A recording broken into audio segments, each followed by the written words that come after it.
And we're live. Welcome to Radio Mythoverse for July the 11th, 2020. So, hey folks, I'm Dan, Editor-in-Chief of Mythoverse, back at the helm for Radio Mythoverse this fine Saturday evening. Thank you to all of you out there for joining us, and for everyone on our panel. I've been working remotely since the 13th of March, and that's not going to change for a long time, if it ever does. So, 2020 just barrels on, continuing to try to outdo itself, and I don't doubt it will go down in history as the year everyone started to realize that maybe the simulation is starting to experience some algorithmic decay or something like that, because more and more glitches are becoming more and more obvious, and reality and logic just seem to be twisting themselves all over the place. But anyway, enough of all that. Today, once again, the word of the day is mythics, for which we are in the middle of two simultaneous campaigns, one on Kickstarter and one on the Indiegogo. And we will talk about that in a bit. But first, with me tonight is Brett, and he is the writer-creator of Changeling and Urban Fairy Tale, as well as our head of community outreach and PR. And Matt, who is the writer-creator of the aforementioned Mythics, which is the subject of tonight's stream, and our lead writer. So before we get on to the main topic of the evening, how have you guys been? Good. Been rather busy this month with everything going on for the campaign. Well, yeah, I can't imagine why that would be. I mean, this isn't exactly a second full-time job or anything like that. Oh, no, not at all. Just a hobby that you can do every couple of 1 hour every day. Yeah, well, actually, all you have to do is set it up and just let it go. I mean, you don't have to do anything after that. It pretty much takes care of itself. Yeah. How about you, Brett? Then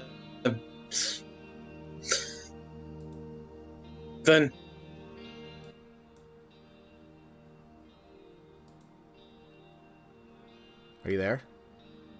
Sounds like he's having internet issues. Oh, well, that's too bad. Yeah, go ahead and chime in when you can, Brett. I know that these things can be unpredictable, so don't worry about it. Matt, you said only 1 hour a day? No, it was just one. He just had to set up the campaign and then fire and forget it. He hasn't done anything since. Nothing at all. No. Well, I was gonna say if you're not working on something till 5 in the morning, then what are you really doing? I'm so tired.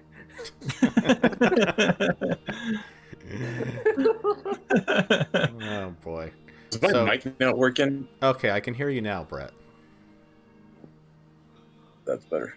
All right. So, how have you been? Let's rewind a little bit. How have you been?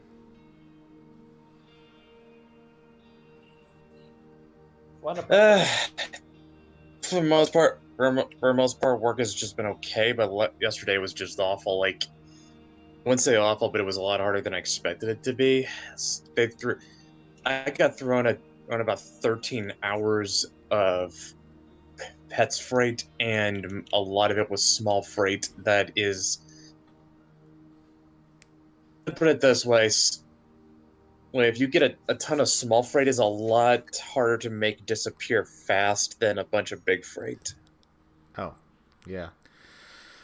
I can imagine. Well, at least you're keeping active, right? I guess my job does keep me on my feet all the time. But yeah. Yeah. No, I did. And some good news is that Ginger got the cover for issue 2 finished, which we can show later on the stream. Yep, I have that all set up. If anyone wants to see that. I have that all set up to show off. I have a whole bunch of cool artwork to show off later, and the cover is indeed one of them. Wasn't going to miss that chance. Before we go on any further, Dylan won our no prize again. Okay, congratulations, Dylan. Moving on. So anyway, as I said before, we're here to talk about the this is like Lewis Hamilton. You know, it's like who qualified top of the grid? Oh, it was Lewis Hamilton again. Anyway. Yep.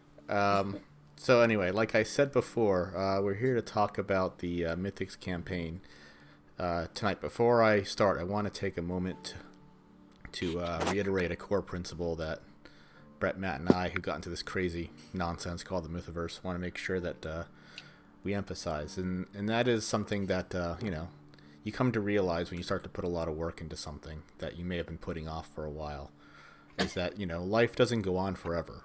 We have a brief window to make a mark or a difference in our time here. And if you have something inside you to bring to the world, you need to do everything you can to make it happen, because, you might not get the chance later on.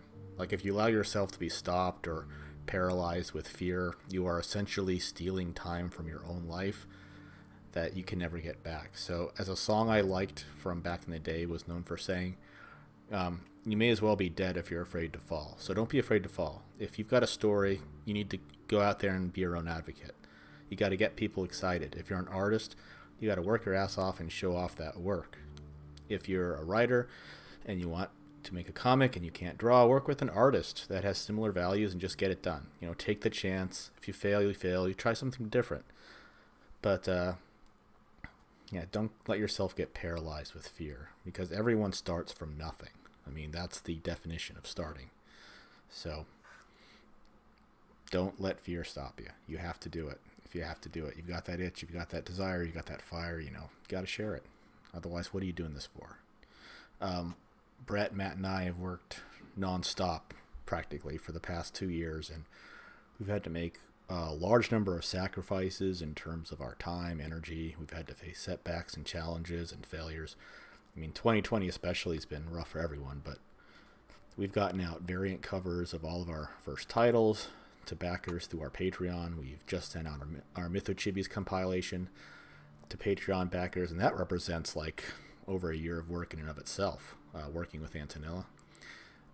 We're pretty close to funding our second go-round on the Mythics campaign after the first one didn't go according to plan, but Matt came back and regrouped, rethought it over, and launched it, and I think he's going to get it this time. So, as I like to say, the true measure of a winner is how a winner contends with setbacks. He sees them not as like anything other than an opportunity to improve and to learn rather than to give up. And the people that think that way are the people who succeed. And I'm very proud to work with people who exemplify this attitude. And on top of that, it's also important to utilize your strengths. Like, the reason I wanted Matt to be our head writer is his attention to detail and his understanding. And this is the most important part. His understanding of the importance of the consistency and integrity of canon. And this is, if you ever hear him talk about Star Trek or, Mech Warrior, that he understands how important continuity is to making a story work and to making people get invested in the work. So it was very obvious that I wanted him to be responsible for maintaining the continuity and consistency of Mythoverse canon, because he's definitely the right person for that, because he understands it. And I wanted Brett to be our PR guy because, well, he's good at it. He's good at reaching out to people. He's good at social media. He's just he gets good results. He's gotten us on a lot of shows. So I could go on for a while, but the point is, you don't want to smash a peg in the wrong shaped hole. You got to find what you're good at and utilize your strengths. So, okay, that's enough of that.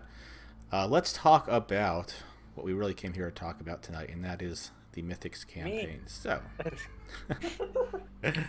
let's go over here to now, there are two of them, as I said before. There's a Kickstarter and an Indiegogo campaign. Now, for those who haven't been told yet, Matt, could you explain why you decided to split the campaign onto two platforms? It's simple. The one would be to get a maximum amount of backers for the campaign, and that would also include introducing the Mythoverse to a new audience, because Indiegogo and Kickstarter is basically like choosing between PC or console. Everyone's got their own opinion, which is going to be better. So, PC. What?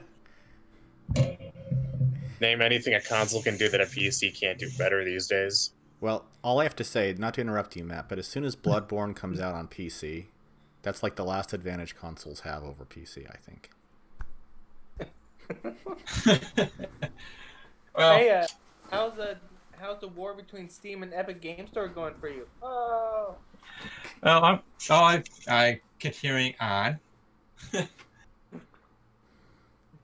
I decided to have the Kickstarter goal be larger than the Indiegogo goal because we've got some ground on Kickstarter as opposed to Indiegogo. It's going to be new ground, and $3,000 in comparison to the $4,000 on the previous campaign is to reflect that I pretty much put it all down bare bones kind of thing, and if I need to pay for some of it, then that's how it's going to go. And this campaign also does we're experimenting with the rewards. We've got cameos, which proved to be extremely popular with it almost completely selling out on Kickstarter, and all physicals are gone on Indiegogo. And the not so right now, I guess the commission reward isn't doing very well since nobody went for it, but perhaps within the final week, it'll be one thing that people will go for. Okay, I'll have to ask you to explain that for anyone that isn't familiar in a moment, because I know a lot of us that are on the panel right now have all backed the campaign, I'm sure, and have also gotten fairly familiar with the different tiers. But I backed about 3 times. Anyway, Well, so anyway, well, right now I can see that the Kickstarter is at $1,545 with 50 backers, and that leaves us, just let me see, we got 10 days to go to get the final $455. So that's definitely something that's within our reach, I think, because the last day is usually the biggest day. So I think this Kickstarter is in good hands. I'm pretty happy to see where that's at. I'd say, I remember how last campaign, no matter how troubled it was, we got at least $1,000 on the final week. So I think we're good. Yeah, I think so too, and hopefully we'll get a little bit over the goal, so you can perhaps have a little bit more flexibility with your budget. Because, like you said, you did lower the goal to give yourself, like, you have enough to pay for the book if both of these reach 100% and no further, right? Yeah, and it should have enough for production and stuff like printing and paying for sending them out. Okay, so production and fulfillment, so you left enough there. Yep. All right, well that's great. Before I go into detail onto what you had mentioned about commissions and cameos, let me look over at the Indiegogo. So that is at $818 out of 1,000. And the cool thing about the Indiegogo is you can extend this one time, correct? Yep. For another 30 days. So I'm not at all concerned about the Indiegogo. The Kickstarter does, however, close for good in 10 days. But I think, we have such a small amount remaining there, I don't think that will be a problem. But even if this Indiegogo doesn't budge in the next 10 days, you can extend it, and we need like less than $200 to get that over the line. And then... Yep. Oh, yeah. Well, I'm not concerned about that because we've been going up every week, so... Yep. We should be fine. Yeah. Now, for those who haven't watched the promo video yet, I'm just going to play it real quick so everyone can get a good idea of what to expect.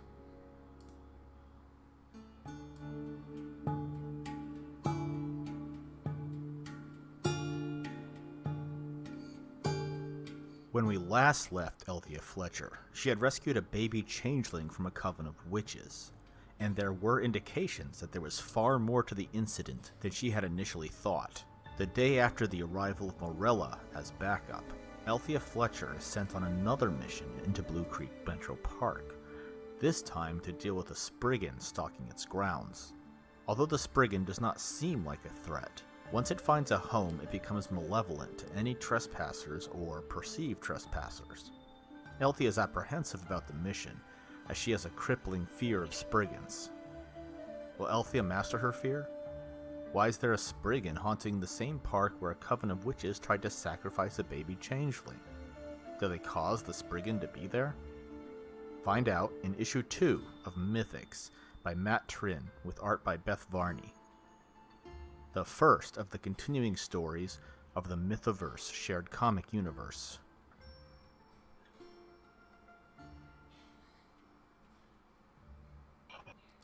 So very cool. So issue 2, as you can see from the video, picks up more or less right after issue 1 ends. And at the end of issue 1, Althea rescued a baby changeling from a coven of witches that tried to sacrifice her. And the introduction to the story says their intent was to summon a demon lord. So tell us a little bit about that, Matt. Basically, one of the things that Brent and I went over was the ability to summon demons and demon lords. And in the case of what the witches were trying to do, they had to sacrifice first it would be a sacrifice of someone from two worlds, which would be changelings or hybrid creatures. And then there's, for the second part of the sacrifice, the demons chose an animal. And in the case of what was going on with the witches was that they forgot one of the sacrifices, which was the sacrifice animal, which gives Althea something of a idea that this might not be something that is cleared up in this first mission. There's something more going on in the background. Oh, so in order to properly summon the demon lord, the witches would have had to sacrifice a changeling and an animal?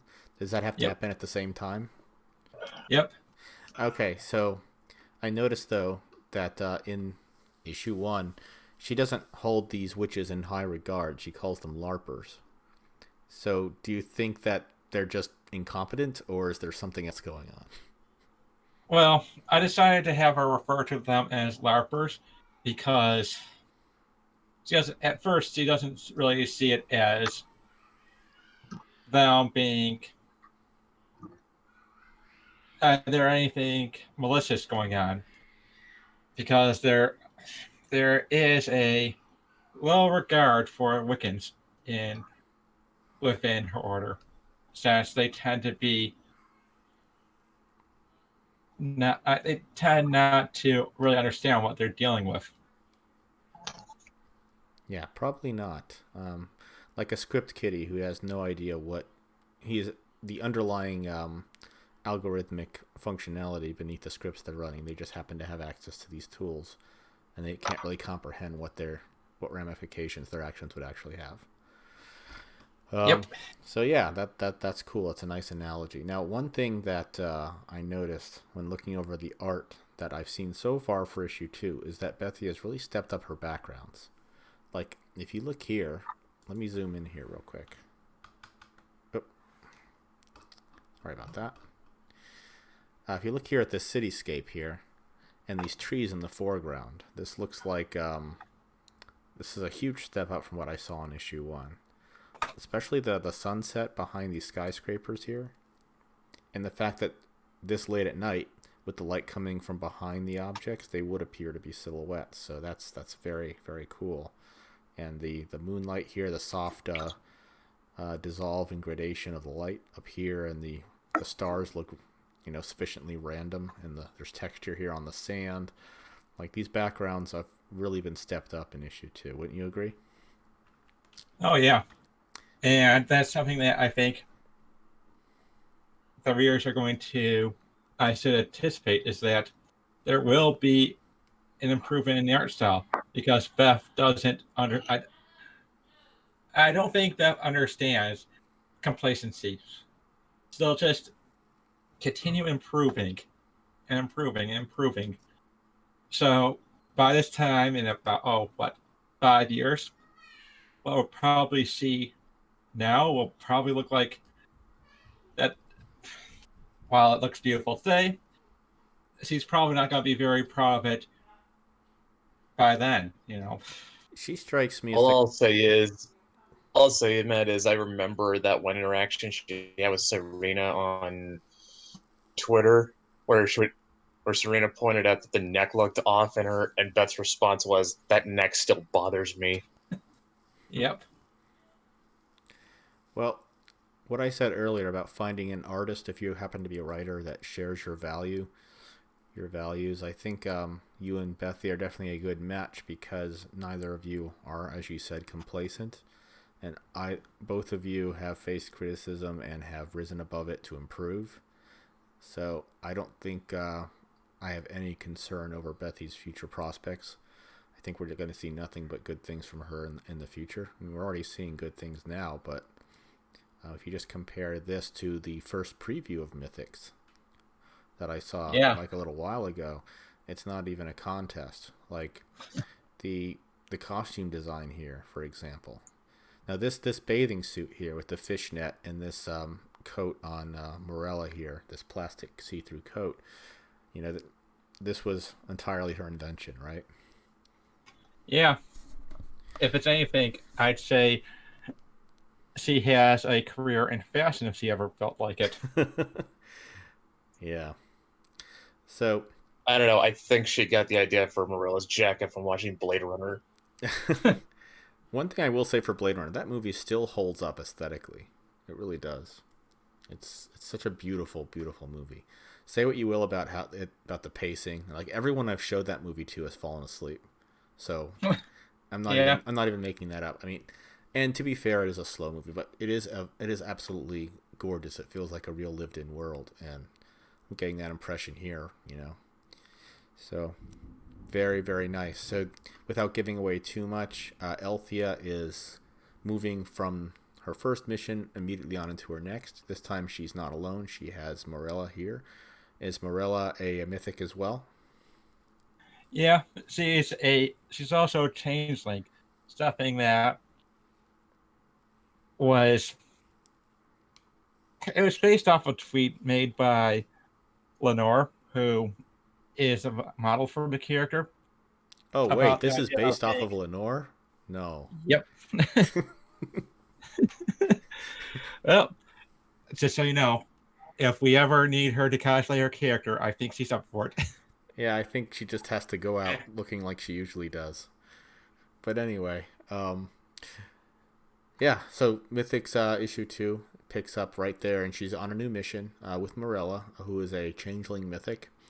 And she looks like she's not quite sure why here, like because the mission appears on the surface to be fairly straightforward.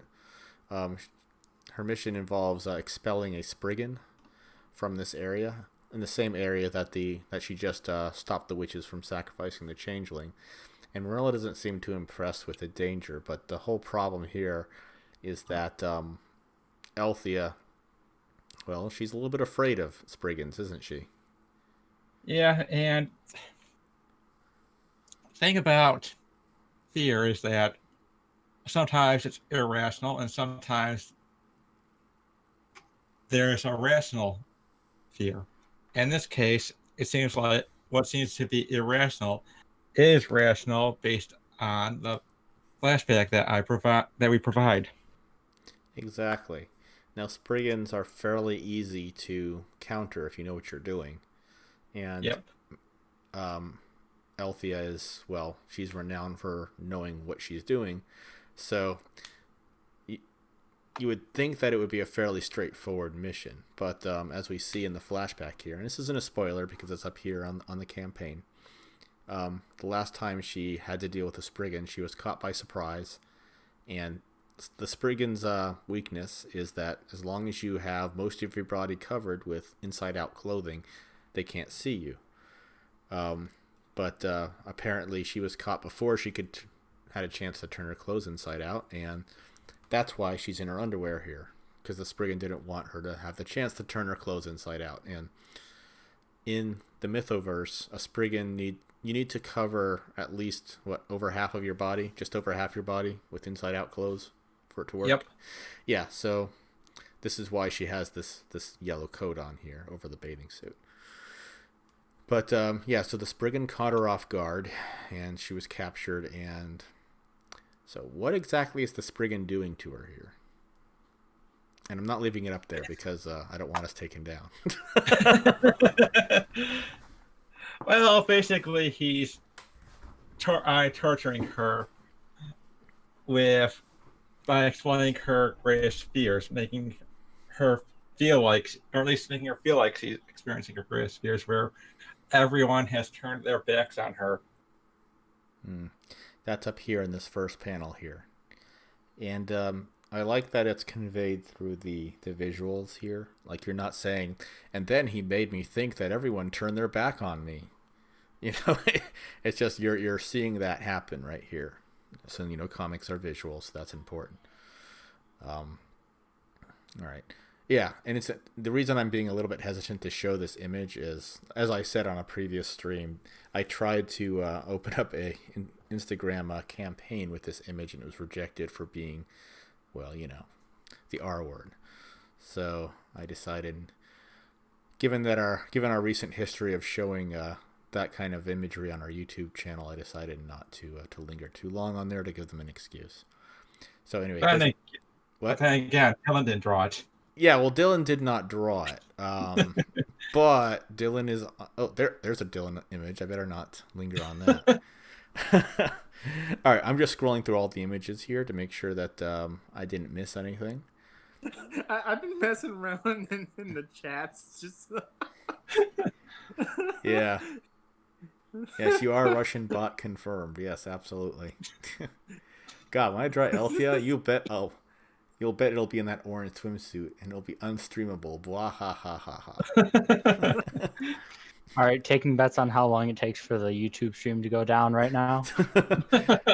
I mean, I got it open in a second tab, so we shall see. Yeah, I'm monitoring it. It's still healthy on YouTube, and it's still healthy on Twitch, so we'll see. I guess we should have bounced the boobs. Oh, like Nor did. I mean, because the YouTube stream hasn't been taken down yet. Yeah. Images of Dylanus origin have appeared on screen, so it's just a ticking time bomb now. Dylanus, yeah, there you go. There's a new adjective for us. So anyway, we've gone over that. Now you mentioned the cameos. Now, with regard to the cameos, now I see here on the Kickstarter that the $150 tier, 3 backers have backed it. That is all taken on the Kickstarter. Let me see how it's doing over on the Indiegogo.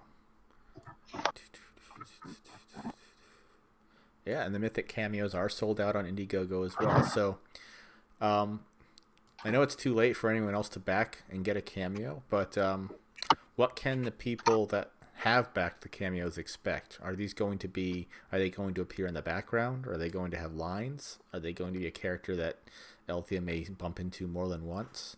What are your plans for these?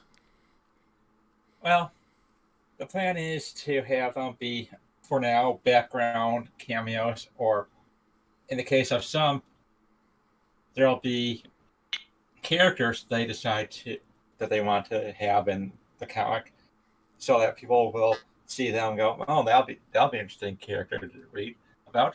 Or if they've got a book they want to put in as the cameo, why not? Because Althea is a writer and a reader, so yeah. They'll have it. I think we made the joke last time that if someone was especially generous on that tier, we would have Althea read the book and say, "This is the greatest book I ever read. I only wish I could write this well." And then she looks at the camera. Maybe there'll be a short comic for the trade paperback. Yeah, there you go. But yeah, well, I did hold back on a number of cameos so that I could have them reopened for the final week. So if you didn't get it, well, y'all get a chance. There are actually still cameo slots open. It's just at the digital cameo tier, so you still get your art cameo. You just don't get physical prints of the books. Oh, that's right. Yes, good point. Nice. Yeah, so all 3 for the Indiegogo are still open, and 2 are open for the Kickstarter. So there's 5 total digital cameo slots left. Yeah, that's right, and that's at the $100 tier on the Kickstarter, and there's 3 of those available for that amount on the Indiegogo. So if you guys are interested, anyone watching this, you want to appear in this book, I mean, this is something that you're going to want to get into. So, well, again, we have 10 days remaining on both campaigns, and like I said, the Indiegogo can be extended, and it also has an in-demand mode once you fund and it closes. So I'm not concerned about that. And I do expect that the last week for the Kickstarter will put this one over. So I think this time, Matt, you're going to have to tighten your belt and realize that you've got to make a book this time around. So I hope that doesn't make you mad or anything, but what will I do? Yeah.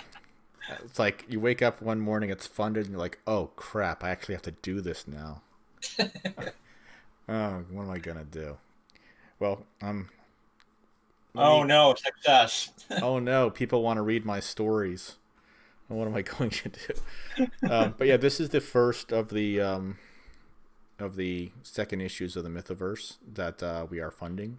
Next up will be Changeling, Adobe Kroger after that. And the reason I think I want to see Mythics make it over the line this time is, I mentioned this before, Mythics is probably the most lore heavy of the 3 Mythoverse launch titles. It gives us a lot of world building because it's apropos for the story, because it's an investigative mystery story that there's a lot of detail and information that Althea has to uncover about her foes in order to defeat them, because she doesn't just run in there with 2 swords like Adobe and cut them in half. She actually has to understand them.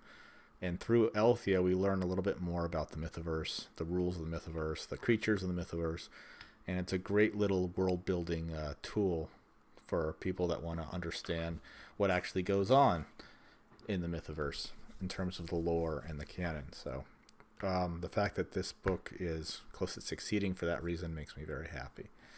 So good luck, Matt. I don't think you're going to need it, but I won't jinx you, but I think I'm going to prematurely congratulate you on a funded campaign or 2 in this case. So great work on getting this campaign designed, great work getting it together, great work coming up with all the perks and tiers and promoting it. And you've been working really hard. You've been on a lot of different streams. You were on Lenore's stream last weekend. So great work, man. You're gonna get it this time. Yeah, it's gonna be a lot of work getting it all together as well. Yeah, well, the cool thing is when we go to fulfill it, I'll just need your back report for both campaigns, and I'll forward that along to our printer, and they will take it from there. That's what they do. Yeah.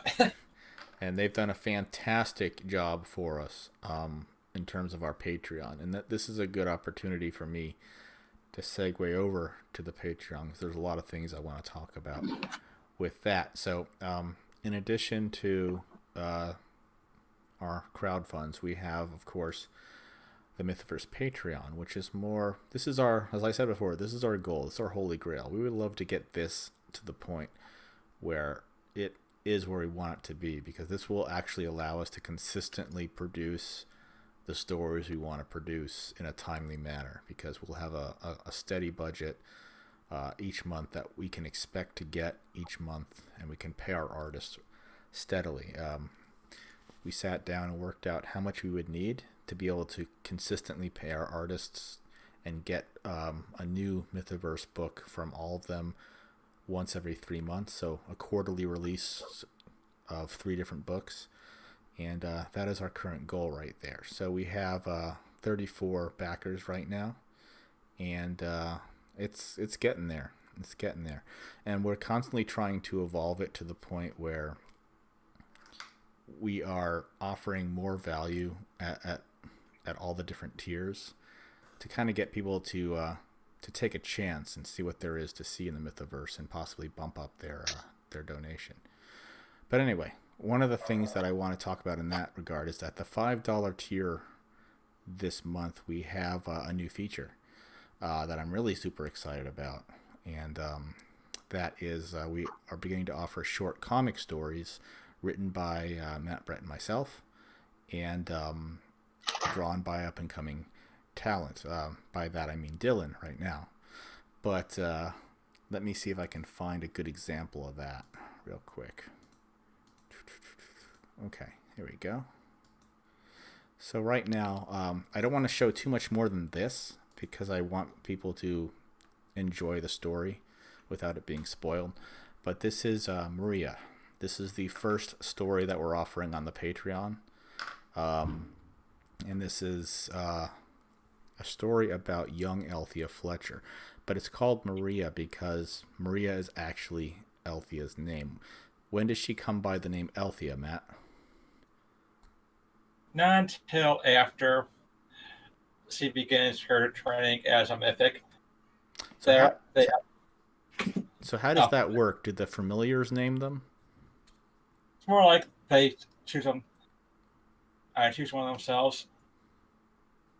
It all has to do with the whole idea that names have power, and to give a name will do something along the lines of allow power to be given to whoever you've given it to.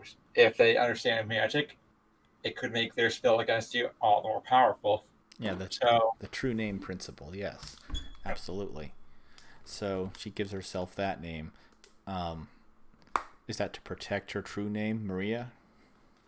Yep. Okay, that makes sense. That makes sense. So this story is all about Althea. She's how old? She's 12? She's 12, and it's not long after she realizes that she's been adopted by her parents. Oh, so she just found out that she was adopted. That's why she looks a little bit out of sorts here in that panel. Yep. And it's something that'll haunt her for a while. So there's no real resolution to the story, except that she does understand that these are her parents. Gotcha. Gotcha. Yeah. Gotcha. And it's a beautiful story in terms of the writing and the art, especially this first panel. Like, if this doesn't draw you in, then I'm not sure what would. I mean, look at the color saturation here. It's so perfectly stylized here. And the angle showing the interior of the car, and she's propping up her feet, and she's looking out into the distance just like a child would who's deep in thought and wants to be left alone. And that's kind of where she is right here. But the only car I ever draw. Call it a what? The only car he's ever drawn. The only car he's ever drawn. Well, you see, this is what I'm gonna start talking about here in a little bit. Here, the reason Dylan no, it's not true. That's not true. Jawbreaker's first comic Dylan drew back like a few years back. Well, I didn't draw Jawbreakers. It was just fan art. No, I didn't mean the official Jawbreakers comic. You had a fan comic for it. I remember there was a car in it. Oh yeah, I did, huh? So now you're a liar. Oh, you forgot? Well, No, Dylan no, just I didn't forgot. I didn't He say forgot. well, I didn't say. Okay, I didn't mean it was the only one I've ever drawn. I mean, it's the only. I don't know. It's just I don't draw cars that often. It's just Gentlemen of the jury, I present to you a liar and a thief. Yeah. Just say Dude, you I- could I just don't- say drawing cars. Just say drawing cars aren't my thing, Dylan.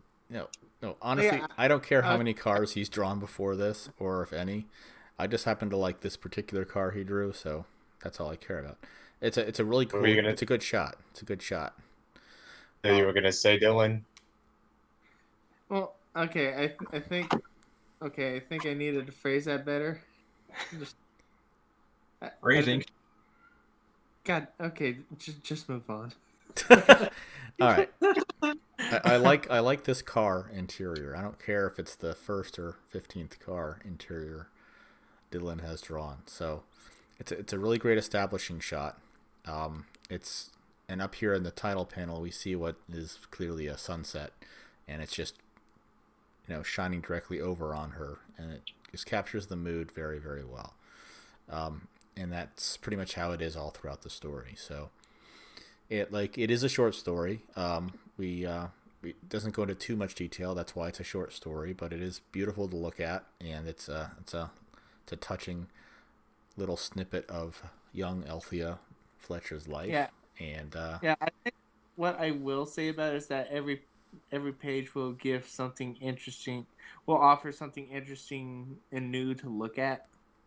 Mm-hmm. Yeah, I've seen the whole thing, and I agree with that. And I honestly think that you will like this story if you're not on the Patreon at $5 a month, which is not that much. And when you're at that level, you automatically get all of our digital books as they come out. You get a sticker every month, and you get all of our work in progress stuff, and that's just for $5 a month. And these new short stories are just a little bit more icing on the cake for that. So if you're not on the Patreon and you're watching this and you like what you see here, it's $5 a month, man. You get all of our books.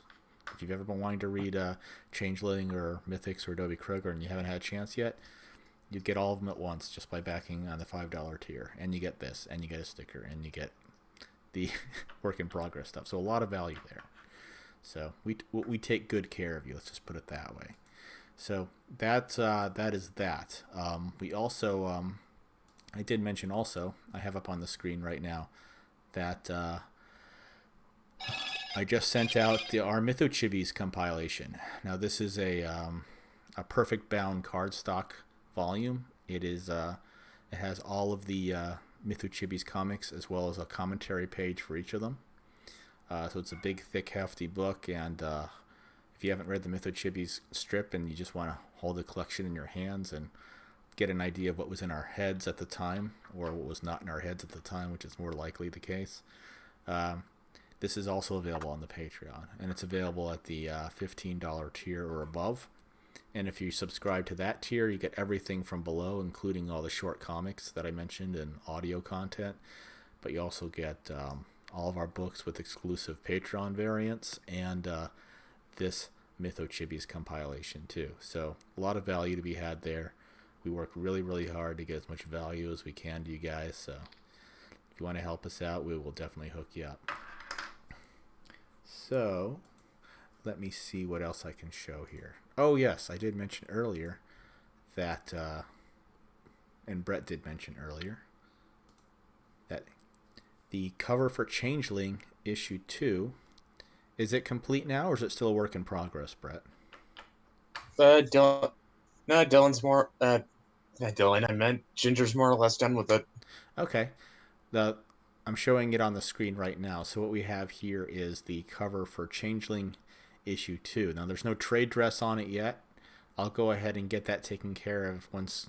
I was just waiting for confirmation that this was a final version. By the way, Dan. Yeah. By the way, Ginger sent me the larger file. I'll send that to you after the show. Awesome. Yeah, I'll get the trade dress thrown on that. The one you're showing right now is the work in progress. Oh, this is the work in progress? Okay. Yeah, because she added the portal looking thing. Oh. After. Okay. Is that in the Discord Because I grabbed this off the I did. Patreon. Yeah, I did.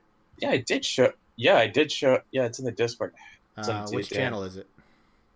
Just I'll DM it to you. All right. And apparently Ginger knows that too because she's watching it. She just DM'd me. Oh, sweet. Yeah, go ahead and... Got it.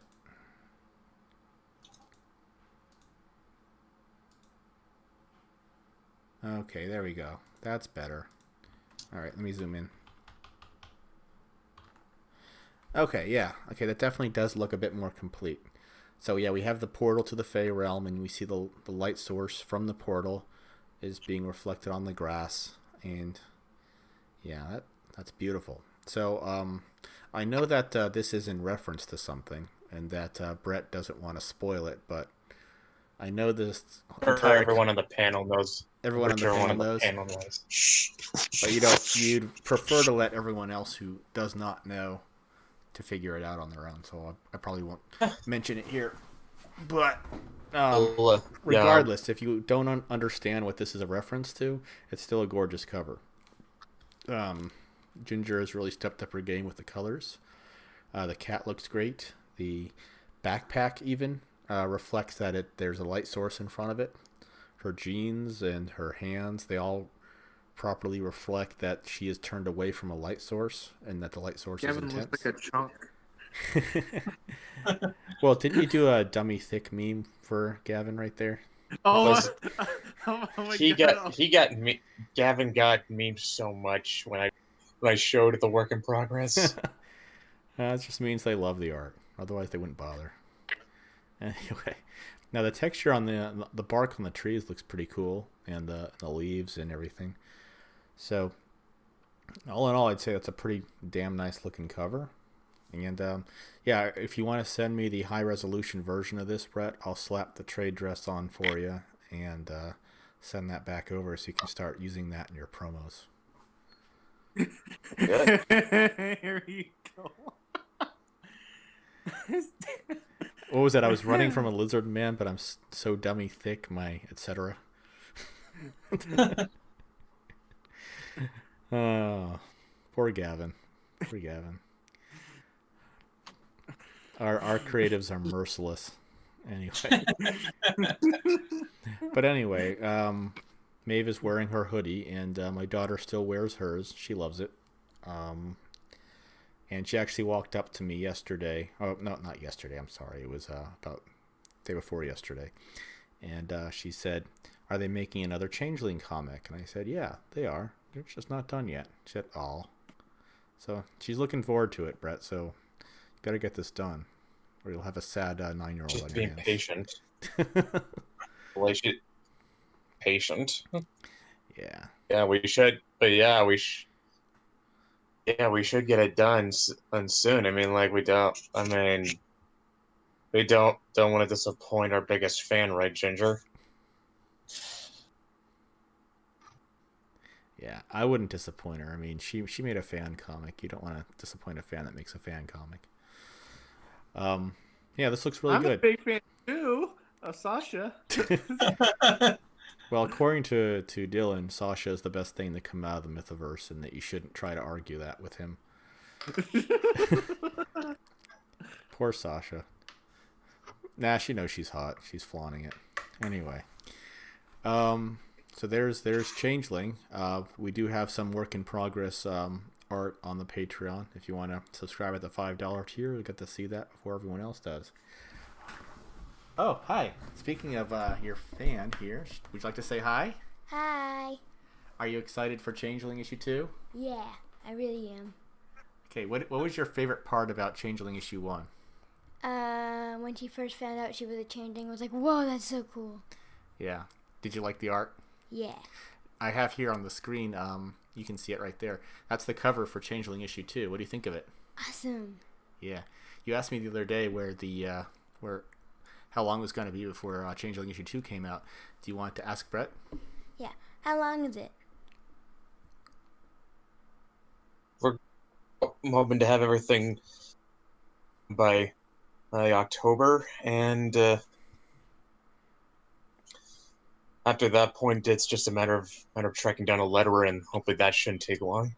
Okay, so that's cool, huh? Mm-hmm. All right. Would you be okay with her being a beta reader so she gets an early access taste? Yeah, sure. All right. She's doing a little happy dance right now. All right. You're a good man, Brett.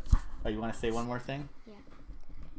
So Oh, great. I'm also gonna get into go-kart racing, and I wanted to say that if I ever get my first sponsor, I want my first sponsor in go-kart racing to be the Mythoverse. Oh, that's so cute. Aww. Yeah, we're super into F1, and when she's getting to be about the age where she can start go-kart racing, so we're looking into the league in our area, and we're gonna see if she can get into that.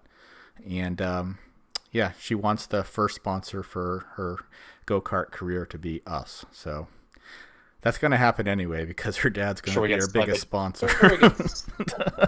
Pretty sure we can we can make decals for that. Yeah, absolutely. We can throw the Mythoverse tree on her go-kart. Why not? She just wants the cool overalls and the helmet and everything. And yeah, she's super into it. She even has a favorite F1 driver. Currently, it's Daniel Ricciardo. And I'm like, okay, he's kind of a bore, but whatever. He is fast when he wants to be. All right, so that is Changeling issue 2. So let me see what else I can show off here. There's Mythochibis, Maria. Okay, so here is, I've been showing this off quite a bit. This is the cover for Adobe Kroger Demon Commander number 2, which depicts an actual event in the comic. That is something that I absolutely insisted that all my covers do. As much as I love, pin-up art or portfolio pieces, I really miss when comics would just show you what to expect when you open the book. So I made sure that the first one did that and the second one did that. So the action escalates. In issue 2, Adobe goes from fighting faceless vampiric mooks to these gigantic marble golems, which should be familiar to anyone that knows a creator named Tank. So he really worked his ass off promoting our original campaign, and he just in general works really hard crafting memes for creators for their campaigns, and he really pushes people really hard. So in the script for Demon Commander issue 2, it called for Adobe battling 2 large marble golems, and I said, hey, Tank, I want to use your characters. So that's Lucia and that's Gunner are the 2 golems that she battles, and it is they are reanimated statues being controlled by Mason using a magical artifact. So, and this depicts a key moment where she is in midair battling both of them. It's a pretty awesome shot. I just vaguely said, Leandro, when you go to make this cover, this is the scene I want you to depict, and he gave me like 5 different angles, and this was the one that worked the best. So I'm really, really happy with this, and I can't wait to see colors put on it. But I'm just thrilled. This is a beautiful cover. So did I hear 5 different angles? 5 different angles. Yes, 5 different angles. Precisely. You like some legs? Of course. Who doesn't? Onlygams.com. That's what I do. Okay. So this is something else I want to talk about briefly, and I'm super excited about this one. I'm going to zoom in on this. Okay, so we showed you Maria, and we showed you that Dylan has been stepping up considerably in his productivity. That's why as soon as I saw Maria, and on top of that, when I saw Recounting the Vampire, which was a short that he did for a Corona Kings anthology collection, I said, okay, Dylan's really stepping up his game. I'm going to have to get him a script. So I said, hey, Dylan, would you like to do a short story which depicts the darkest night in Adobe Kroger's life? He said, sure. So I started throwing that together for him, and then he started turning in pages. Okay, he's up to page 4 right now. And I was so impressed with what I was seeing that I was like, I don't want this to be a short. I want this to be a full-blown comic volume.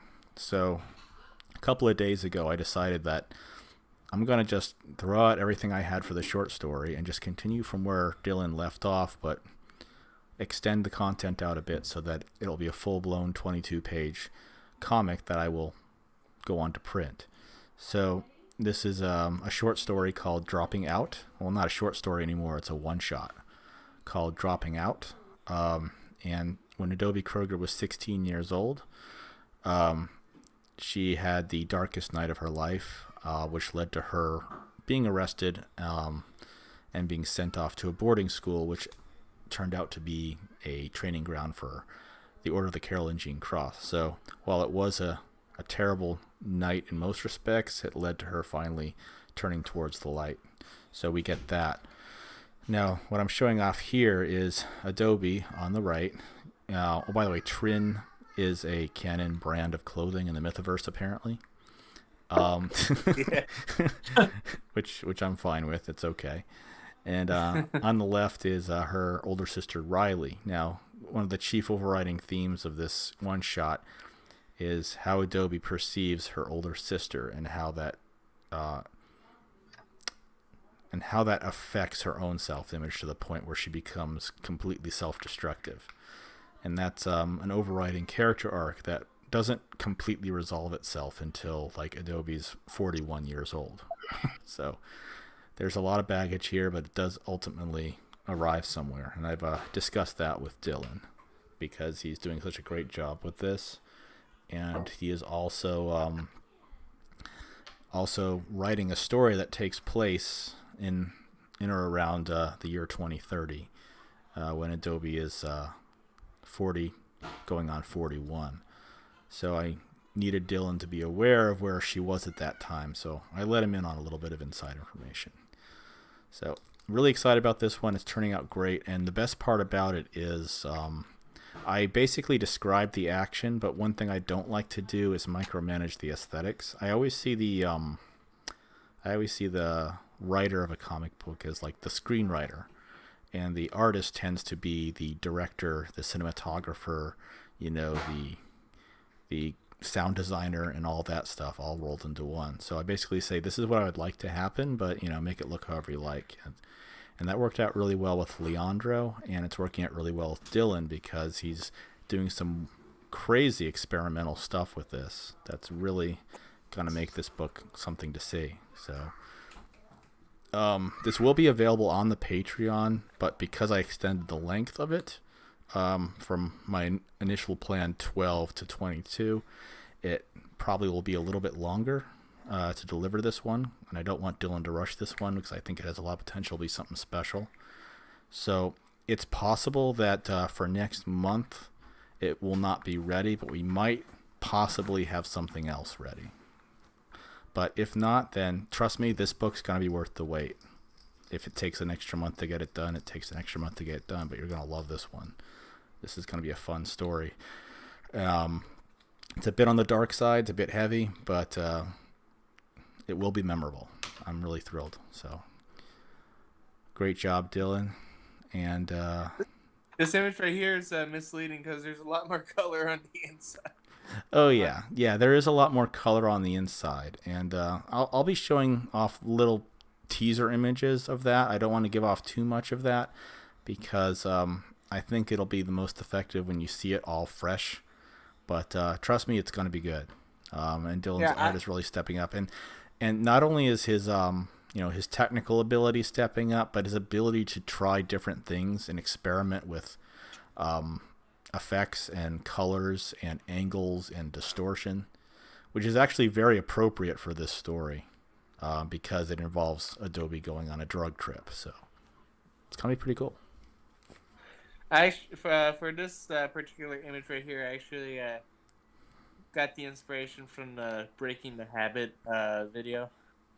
Nice. Well, the inside not so much. Yep.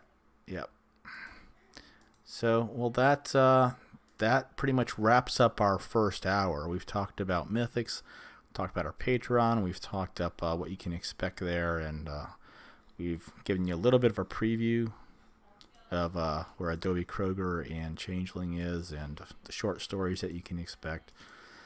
So, all in all, we're keeping busy. and we're not slowing down. I fully expect Matt's campaign to be fulfilled, and he's going to be super busy, and then it's going to be Brett's turn. So, Brett, do you have any plans for when you intend to launch Changeling Issue 2? I actually talked over with Matt, and I want to go at least a month after he fulfills. Okay. And Matt said he planned on doing fulfillment in September, so which is why I gave Victor and Ginger October for the deadline to get all the art done. Awesome. Yeah, and that's going to be another full color book, so it's gonna be, it won't be trivial to get that done, but I know that your team can handle it. And this time Ginger is, it's committed to Changeling, so that's great. In terms of lettering, you mentioned that you wanted to get a letterer. Do you have anyone in mind, or? Yeah. I'll say not at the moment, but I got a few people on the short list. Nice. Okay. Great. Well, yeah, you want to make sure you have a good letterer, but definitely the art is where the bulk of the work and time is going to be taken up. So once you get that done, that's like 99% of it. So very, very cool. So, all right, we're in hour 2, so that means it's time for me to think about what game I want to play. So I'm thinking this time I'll want a little bit of excitement in my diet tonight. So let me fire up a Tomb Raider. Why not? I haven't played that in a while. Which one? The first reboot. The first of the reboots. I haven't played that since it came out. Oh, we don't get to see tank controls. Yeah, I don't know. I mean, for all the Unchartedness that made it into the game, it really wasn't that bad. It wasn't bad. No, it wasn't bad. I think it had a bit of an I did think it kind of lost a lot of the core Tomb Raider identity, though. Honestly, as someone who, I have played some of the older Tomb Raider games, and I've seen, some close friends play some of the new ones, I can definitely agree with that. It feels a bit more, I don't know. It's different. It's okay. I mean, it is very cool to look at, and the action and the cinematography is obviously very intense, but my big issue with games like this has always been like, am I playing or am I just continuing a cutscene a lot of the time? In our darkest moments. Like, I'm not a huge fan of quick time events, and a lot of times in these games, there's really no real danger. Like, you could just stand off of a ledge and jump, and you'll make the jump every time, even though you shouldn't be able to without taking a running jump. And you almost never are in a situation where you'll fall off of something. It's more of a like, look how awesome this looks, rather than look how fun this gameplay is. But I still enjoyed it. I liked her journey. I liked the Batman Begins-y kind of journey it had. I have, I've noticed this thing, like this recent trend. I think it started with this game, where they highlight the rocks that you're supposed to climb. Actually, I'm pretty sure that was an Uncharted. Oh yeah, did Uncharted start that? Yeah, Uncharted is like, they give you the illusion that you're in this grand vista, but you're really walking down a tube the whole time. Yeah, but it didn't really matter because Uncharted was less of a video game and more of an interactive movie. It just so happened to be a really fun movie. It helped that Nathan Drake was a fun character. At least I thought he was. He was a quippy, kind of douchebag kind of guy, like a Chris Pratt type. So we're saying is that he'd be perfect for the role. But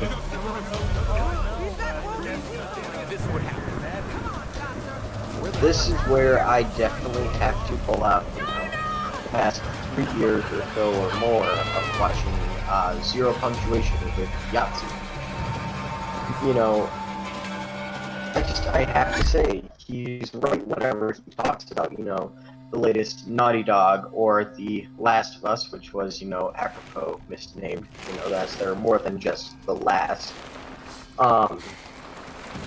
These games, a lot of the modern video games that are made like this, are still trying to make the argument that video games are art. Guess what? That's a point that we get. We get it. We really do. Yeah, we've known this for most of our lives. But anyway. Yeah, we don't want I think so. an I art think some. piece. I We think want some. an adventure. I think some games can be artistic, but games art, I fundamentally don't think so. Why not wood? Well, they can be. They absolutely can be. They don't need to be. I mean, it's I kind think of you could argue that about any medium, though. Like, you have really crappy instances of any given medium, and you could say that's not art, but that doesn't mean that the medium itself isn't art. Because, like, there's a lot of terrible movies, but, like, I think cinema in general is still an art form. The same thing with video games. Like, there's a lot of really crappy ones, and there's a lot that don't contribute much artistically, but there's still art to making a video. I can tell this is definitely not the definitive edition. Okay. It's gonna hurt. No. You know what? I'll ask Dan. I'm gonna ask Dan a question because I know if anyone can answer this, he can. Try. Okay, so I thought probably the most important aspect of game design isn't the coding, right? Well, that's where the gameplay comes in. That's So the here's thing. the question. Is coding more of an art or a science? Coding is a tool. That's all. I mean, I always make this point when someone asks, like, I want to learn to code. It's like, well, that doesn't really mean anything because coding is a tool. It's like you don't say, I want to learn how to toolbox. I don't want to learn how to hammer. You say, well, okay, programming is the art of defining the problem, the parameters of the problem, and what you need to solve, and coding is the tools for the task. So before you can code, you need to be able to solve a problem. So that's the programming part of it. At least that's how I always define it. If that makes any sense. It's just it's not the end, it's the means.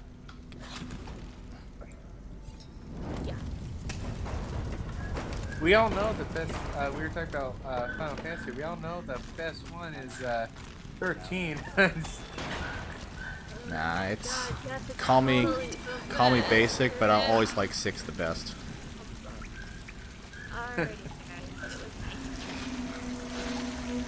And this is another thing. You see how I did that just there? I didn't make her slide. I just pushed forward, and the game made her slide for me. So like they're forcing me to go through an experience that I have really no agency over, which is fine, I guess. This is what games like this are all about. It's about giving you an experience. Troglodyte, it must be a play on troglodyte. I mean, honestly, when it comes down to it, you know what the best Final Fantasy was? The one with the edgy main protagonist. Which one? I got like 30 minutes into 8 and I turned it off because I did not like the protagonist. It's like, I'm not playing as this douchebag. Everyone hates Squall. I mean, I just met Squall and I hate him. I don't even know anything about his character. I just disliked him so intensely. I didn't finish the game. I thought you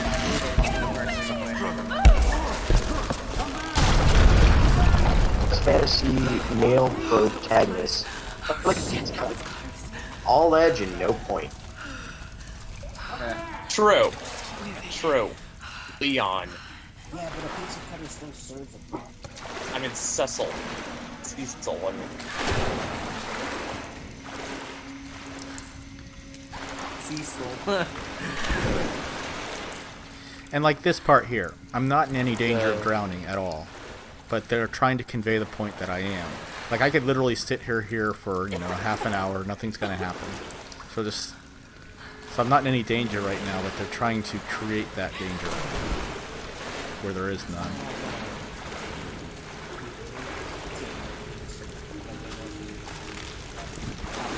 We need Dan to play some Dark Souls. Oh, I tried. I'm terrible at Dark Souls. I'm a complete disaster at that game. There's real. By the way, I gotta agree with Sauron on Order 1886. It's like, yeah, that thing could not have been more naked. Ah, it's like that thing couldn't, like,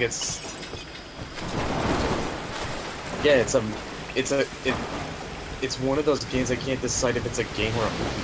You gotta pick one. I think it's universally said that game is just a disappointing match.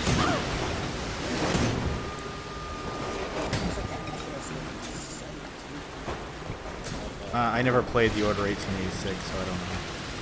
I mean, basically,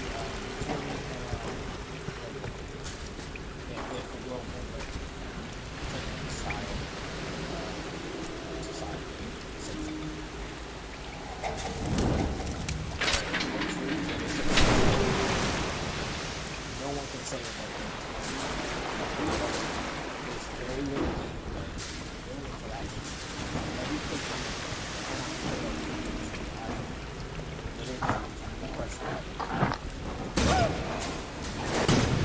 Yeah, it's like it's sort of like a pond. It's a pretty pond, but it's very shallow. I played it. That's what you guys said. This is the kind of game you expect to do on launch. Like, it comes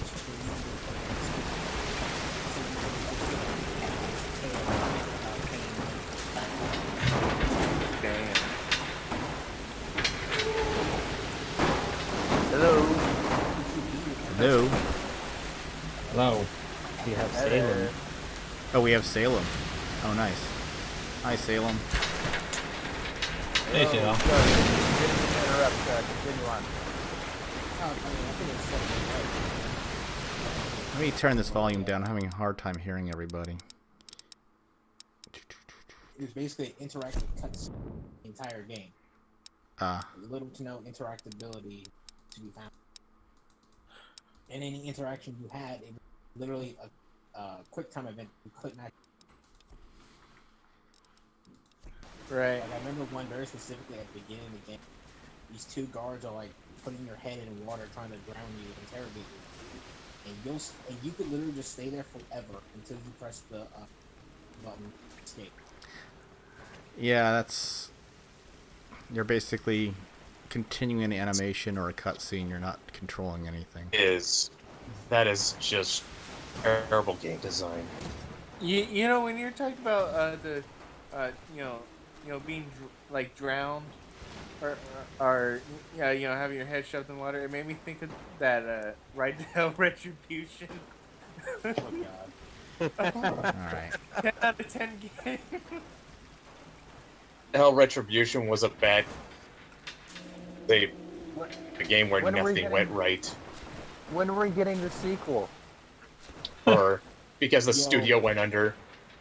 Imagine if someone bought the rights to that series, made a sequel, just the greatest game.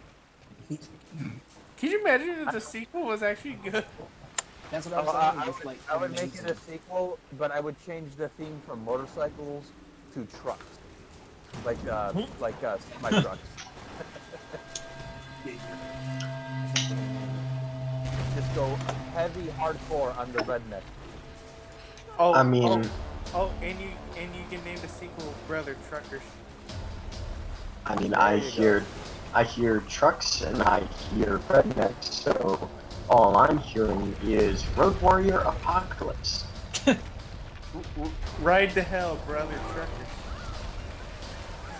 I think the question of how much interactivity you have in a game is an interesting one because I feel like a lot of games try to aim for like a super focused experience, but get so caught up in that you end up with things like Tomb Raider or The Last of Us, where there's not a lot of engaging gameplay in the middle. It's just kind of there to progress the story. It's nothing too engaging.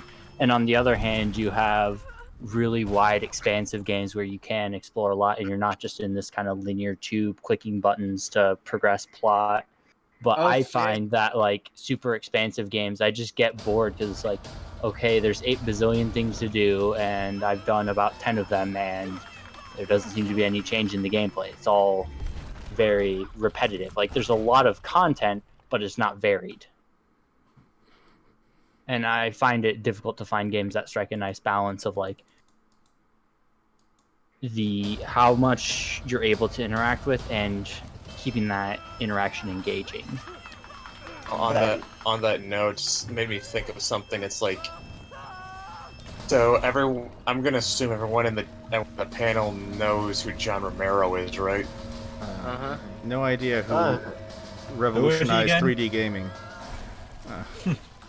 I mean, I think I've heard the name. Wasn't he like a famous pizza maker or something? I don't know. No, I think he made that that game is Doom, right? A super obscure game that no one knows about. Nobody knows. The Last of Us. Yeah, I think he also That game that basically pioneered a genre to the point where everything was called a Doom clone for several years.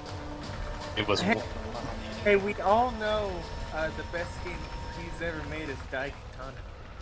That's what I was gonna talk about, actually. So, okay, so there were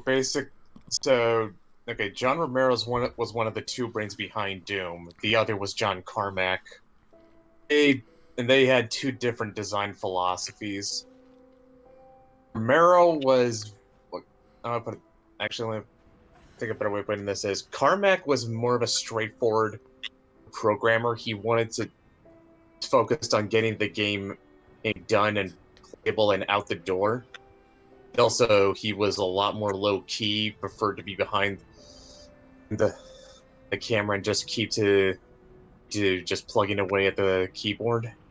Romero was a bit more, you could say, more ambitious with design. Like, he wanted to make the best game he could possibly make. He would sort of get wrapped up in adding features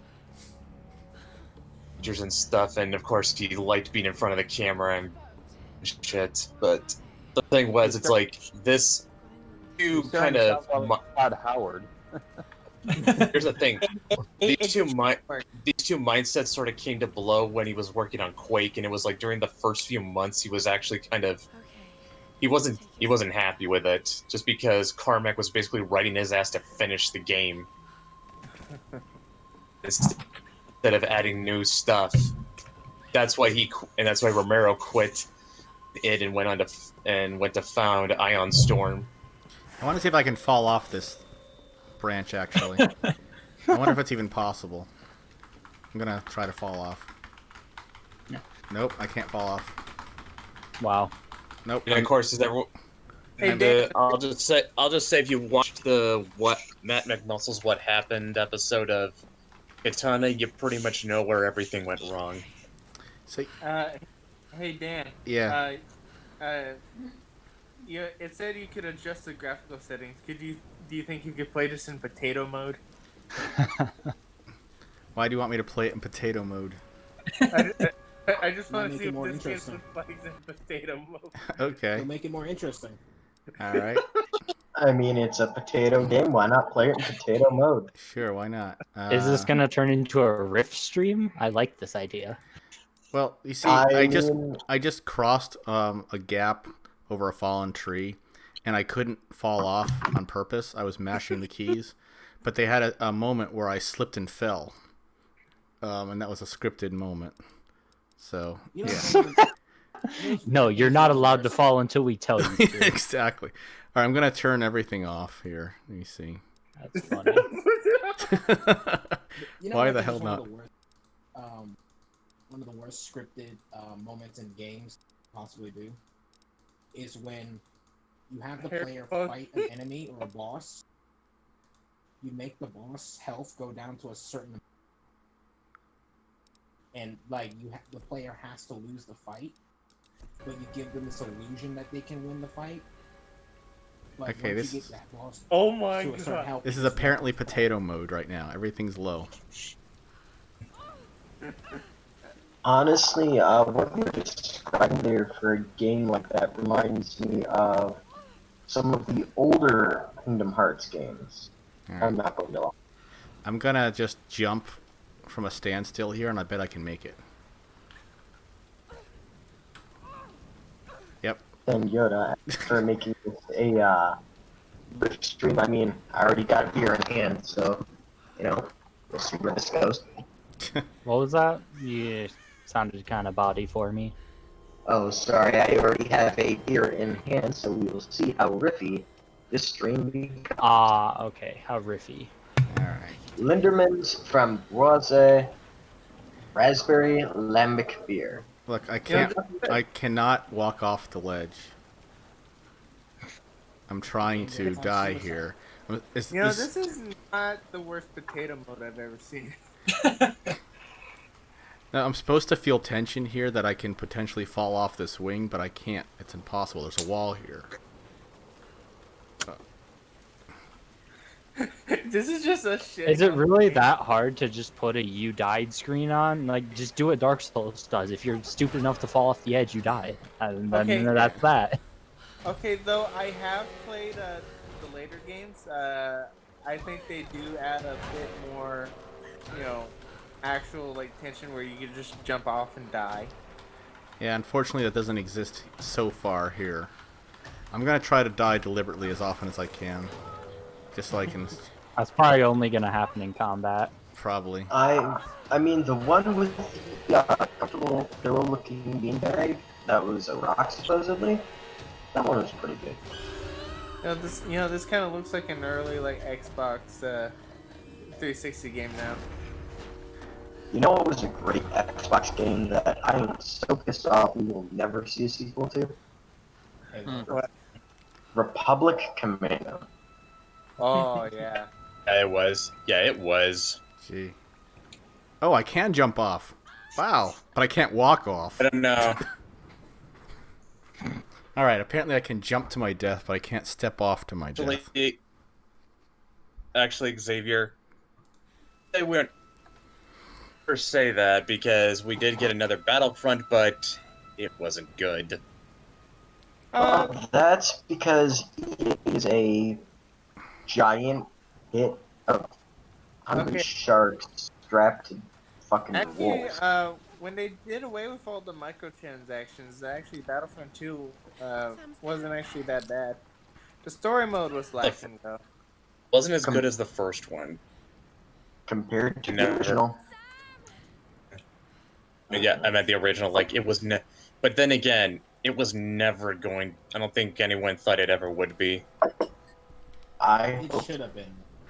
When you really think about it. All the things they had going for them really should. Yeah, but it's just this is a... But it's it's a post-LucasArts Battlefront. And actually, no, not just a post... It's a post-Insomniac Studios Battlefront. As far as I know, none of the people who worked on the original are even there anymore. Right. This is what I like. It says follow the survivor's trail. I don't have a choice. I have to go down this tube. It's less play the game how you want and play the game how we intended. Yeah, it's you're actually supposed to fall down here. That's where the game actually... Yeah, never mind. It's all super authored and stuff. Yeah, very much. Yeah, I think it'd be cool for a game to kind of give you the opportunity to miss the obvious, oh, you're supposed to fall down here and actually... Welcome to New Londo Ruins. This is Dark Souls 1 speaking. Yeah. Okay. The silver knife on top of the building. the Silver Knights on top of the building. You see that guy climbing the tower? Fuck him. Oh, I have some memes for you, Sauron. I'm gonna send you some meme fodder. Oh yeah, you see that guy over there? He called your mom a bitch. Get him. Dude, what? Giant arrow. Have you ever seen the bot fight on YouTube for Dark Souls characters? Where they get the NPCs to fight each other in boss battles? Don't think so, actually. Well, I saw one the other day. It was what's the DLC Dark Souls 3, the DLC with the dragon? How it literally has like largest health pool all of Dark Souls. The guy put him up against like 20 Silver Knights, and then they almost killed him with a single volley of arrows. and then he put it to 30, and then again they almost killed him the first volley. The only reason why he didn't die is because he managed to kill the knight. And then when he put up 40, there was no contest. They killed him so badly that the dragon started to stutter and lose frame. That's funny. Oh my god, look at that walkie-talkie! Okay, that is the potato textures we were looking for. Oh boy. That's like PlayStation 1 right there. Oh, I remember some very good PlayStation 1 games. I had, let me see. My uncle played the original Tomb Raider for PlayStation 1. I had Tiny Tank, the Sheepdog and Wolf Show, and a few other ones. My friends and I would network our PlayStation 1s with the cable that they included and just have Descent marathons. Those were a blast. What game? Descent.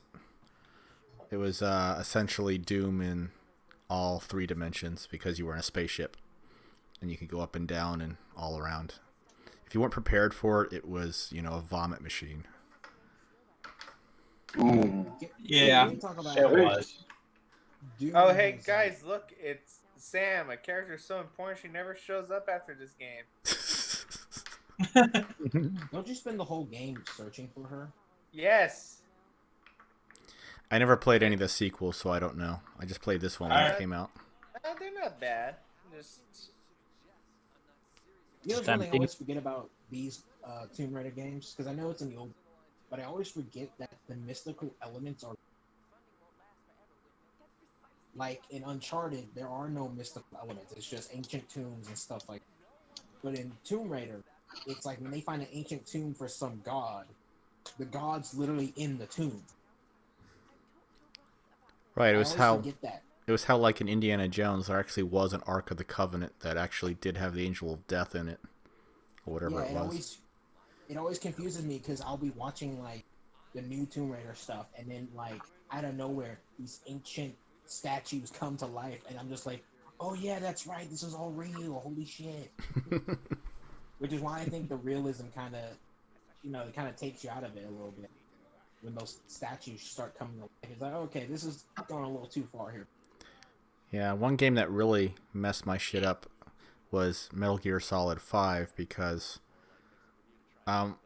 you have this fantastic like stealth gameplay where you're trying to rescue a POW or whatever it was, and then you immediately get attacked by these guys that teleport and disintegrate and do magic, and it's like, what the hell is going on? And I feel like I'm going to turn to the programmers and say, look, if you're not taking this seriously, then neither am I. Fuck off.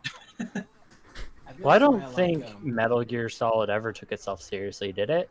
Probably not. I thought it was always had goofy elements.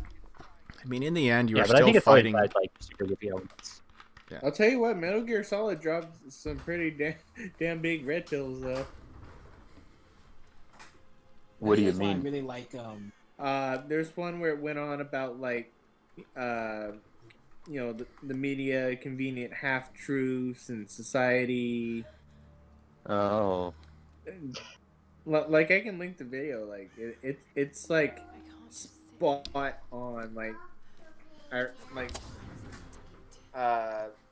I think Brett's internet died. He's just gone from the Discord. R.I.P. Brett. I'm sorry, Brett. I mean, it's what Tombstone happens shall when read. you He have. was the big gay. He must have messed with Vamp on Twitter or something. That's my guess. You know Did it. Brett get canceled? Yeah, I think he got canceled.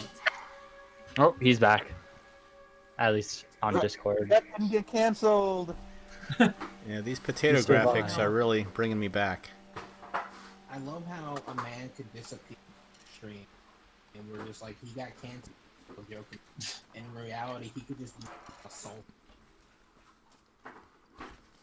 I mean, I would like to believe, after knowing Brett for as long as I have. But see, that's the beauty of guys. It's like, we'll just be sitting here joking and chilling. Oh, guys, I was literally dying. It's, oh, it lives. Okay.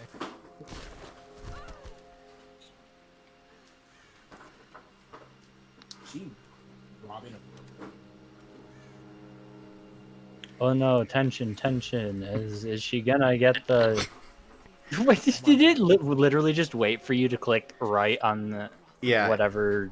It was waiting for me to Okay. hit the key so that I could continue the cutscene. I love how that bow is piece. See, after all that.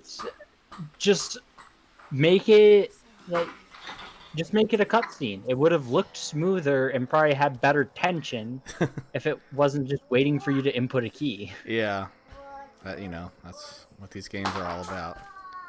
When does the reboot Laura get her twin pistol? At the very end, like that's the last thing you do, literally. And then she never does it again. Yeah, like you've been chasing the main bad guy for however long. You finally corner him. You have a pistol. You grab a second one, and then it prompts you to like mash the two keys so that you fire them in tandem. And So it's a quick time. Yeah, it's a quick time event. Oh, nice. I was gonna say it'd be such a rewarding moment for you to get the twin pistols and just start murking everybody up. Well, you kind of get that, and that's what I enjoyed when I played this game in the past. Was this is more or less an origin story. So right now she's obviously bright and she's had some survival training, but she really is in way over her head right now. And when she kills her first guy, she's literally on the verge of a nervous breakdown. She's like, "Oh my god, I killed someone. What am I doing?" But by the end, she's like, "I'm coming for you all." I know. I remember seeing Yeah. there's a video talking about like Laura's character progression. It was so funny. Like, had the scene of her killing her, and then it cuts to the trailer of the Tomb Raider where she's coming out of the mud with fucking dirt and shit on her, slitting people's throats and dragging them into the bushes like a goddamn predator. Yeah. Yeah. They made her a psychopath especially in the third entry. I was literally like, all right, so when Predator Hunting Grounds comes out, she's gonna be like skin for the predator. Oh, you know it. Trees just pulling people up there. That'd be hilarious. They added Arnold Schwarzenegger. Might as well. Yo, I play the hell out of it. Okay, I was gonna bring up some earlier. Speaking of games being too easy.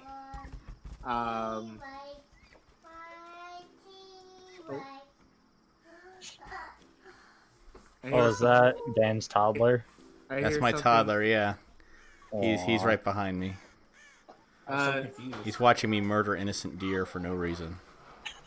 I mean, at the very least, the potato graphics might confuse him as to what's going on. Yeah, he I did. mean, Lord knows, back in the early 2000s, Yeah. I'm making this thing suffer needlessly. He's Dan's toddler's pretty smart. He's already reading. Yeah, he is. How old is he? He's 2.5. Jesus, that deer. Yeah, he's a smart kid. That is pretty smart. Yeah. Okay. You want to hear about easy games? Joel's pro golf.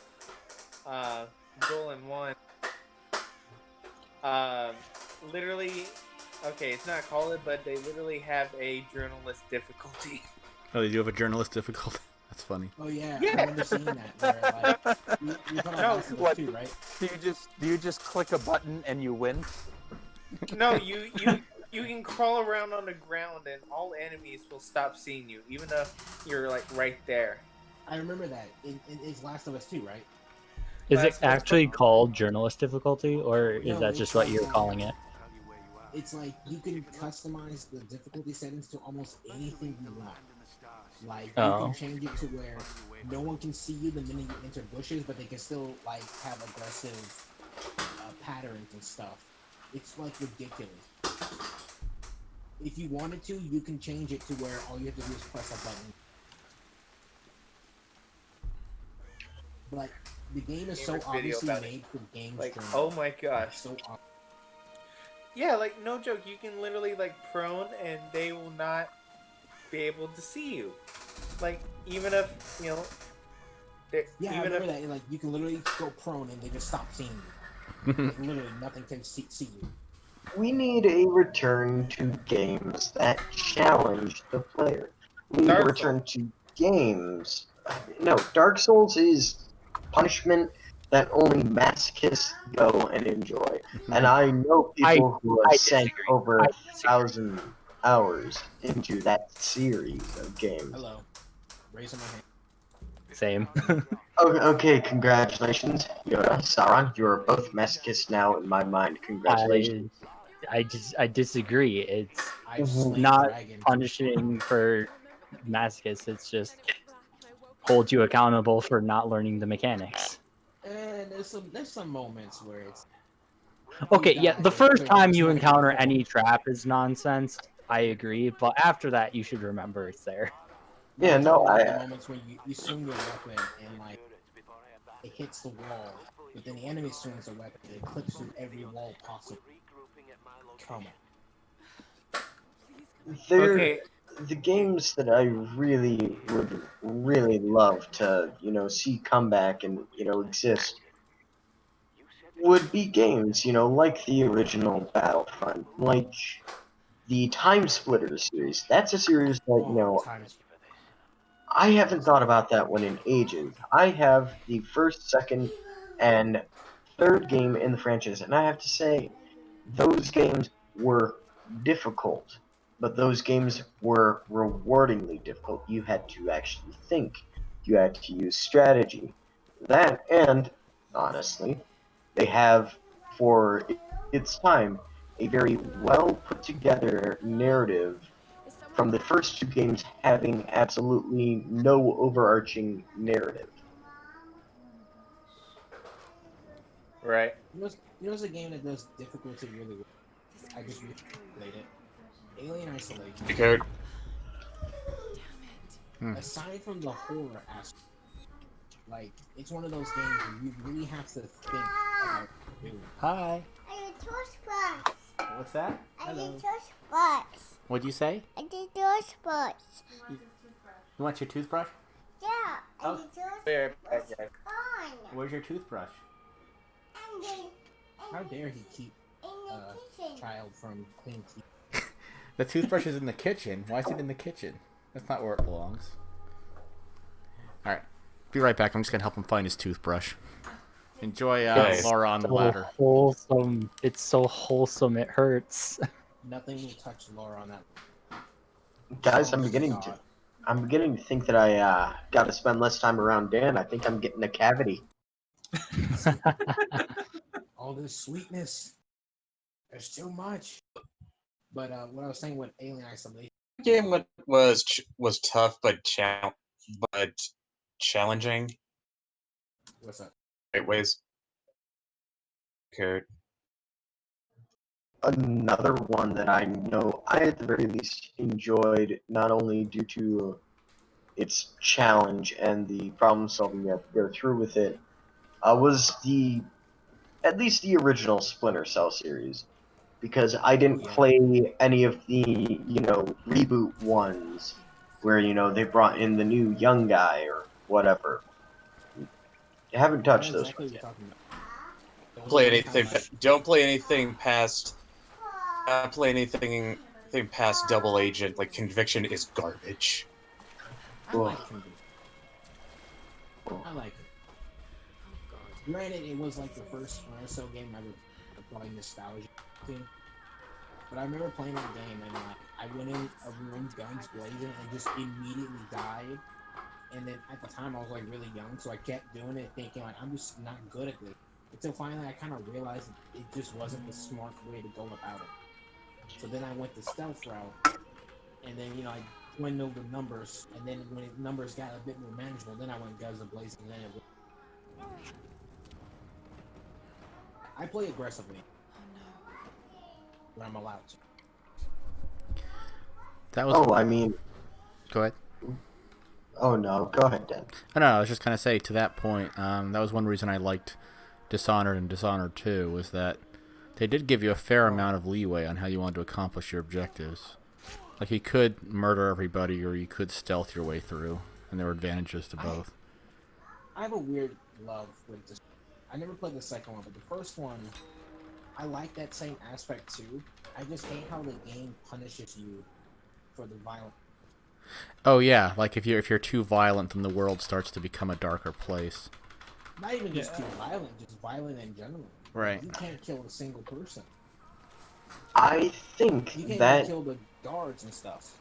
That is what makes Dishonored a very good game, in my opinion. Is it gives you the right amount of here is an open world, here is an open storyline. It has, endings based on, like percentage of darkness based off of, how many people you killed. Whether it was, just a few or, literally every single thing that you could get your, stabby hands on. And then the amount of problem solving and thinking outside the box that you had to do to get through everything is what makes them both a very, very great franchise. Also, I have something to make all of you jealous. I have the mask from Dishonored, and it will be hung above my door inside my house. No kidding. Yeah. What I was going to say is how the only problem I have with that, because I do like that aspect, but the problem is that when I bought the game, I was in the mindset of I'm going to be badass ninja, medieval, fantasy assassin. I'm going to be murking people left and right. I'll do the non-lethal options later. But for the game to take such a drastic, like, you're playing as, it's like playing Hitman, being told to kill you. To me, it just, that element just broke what seemed to be the core narrative of the, like, I'm playing as an assassin. Shouldn't I be assassinating people? And for it to punish you in such a, like, in my opinion, drastic way of how you talk to the little girl Emily, and she's literally just sitting down, drawing like pictures of people dying. It's like, you kill people, so it must be okay. And I'm just like, well, I'm getting that ending. Well, let me put it this way: at least with like games like Hitman or Assassin's Creed, you're supposed to kill one specific person, so it makes sense that if you kill too many people, it punishes you. Right. I appreciate games like that. Except for when Assassin's Creed went all when they tried to make it where you have to kill people in certain ways. I didn't like. That's why I like the new Hitman. There is no certain. You just kill them.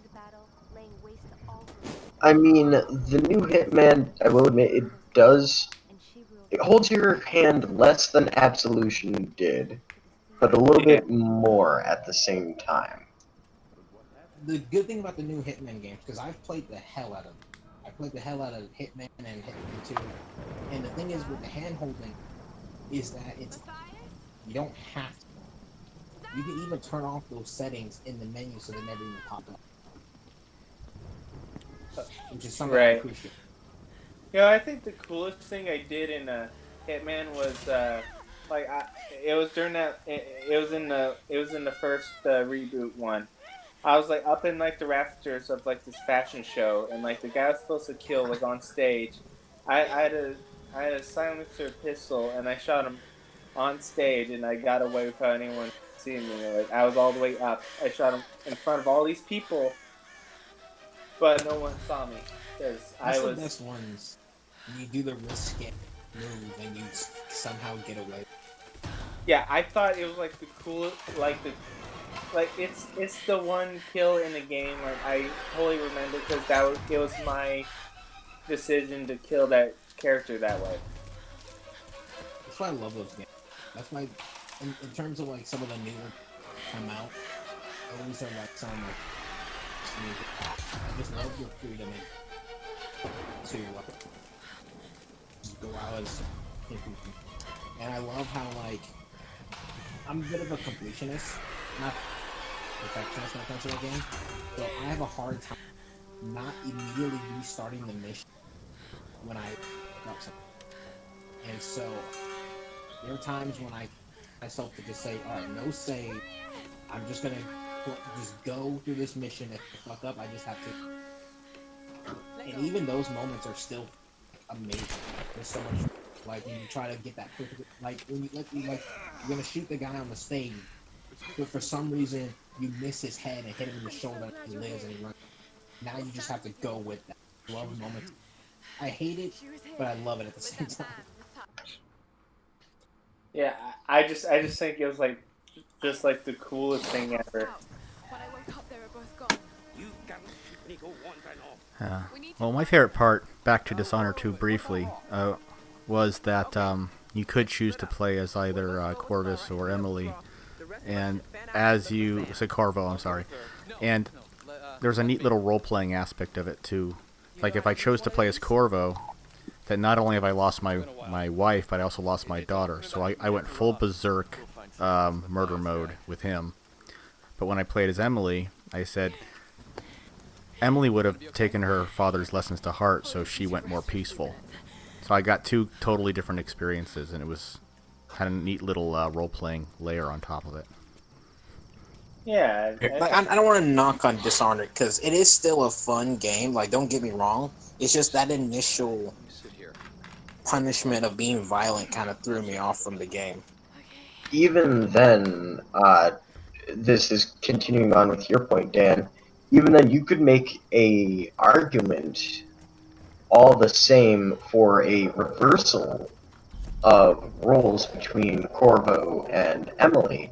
With, Emily, now she has lost not only her mother, but now she's lost her father and her kingdom. Right. So that amount of stress could drive her crazy and send her berserk. Or with Corvo, he's getting old. Yeah. And you learn, I guess, through like the first game that, revenge isn't a good thing. Revenge does not, make things better. It just, gets rid of the cause of the problem. It doesn't get rid of it. Are you telling me Last of Us 2 didn't do it first? Yes, but Last of Us 2 did it. You said revenge, and that was the first thing that came to my head. I'm sorry. You said revenge, and I was like, there it is. Neil Druckmann just got triggered. He felt a disturbance in the force. Neil Cochran? I honestly think if they really wanted to like evolve the gameplay of The Last of Us, they would have at least given us the opportunity to really like have our like how we play impact how the ending comes. At the very least, giving you like an option to be like, are you gonna spare her or are you gonna kill her? Yeah, at the very least, you should have had that choice to kill her or spare her. Anyone here play any of the Thief games? Yes, I actually have the collectors. That's why I love Dishonored. It was the closest thing to a Thief reboot.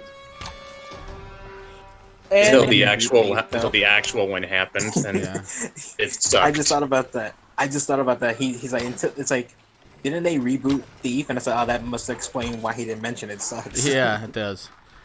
Honestly, I have to say I did like the reboot for what it was. Heresy? Okay. I'm sorry. I never even played it, so I can't say nothing. So something. Okay, I'm sure everybody and their mother has talked about how they would change the story of The Last of Us 2, right? I think Giant meteor. Don't make it. Okay, I mean, if it was The honestly meteor and then what? if it was honestly a necessity to make the sequel, I mean, other than some obvious story changes that needed to be made, I think. I mean, the whole game is like just misery, prawn.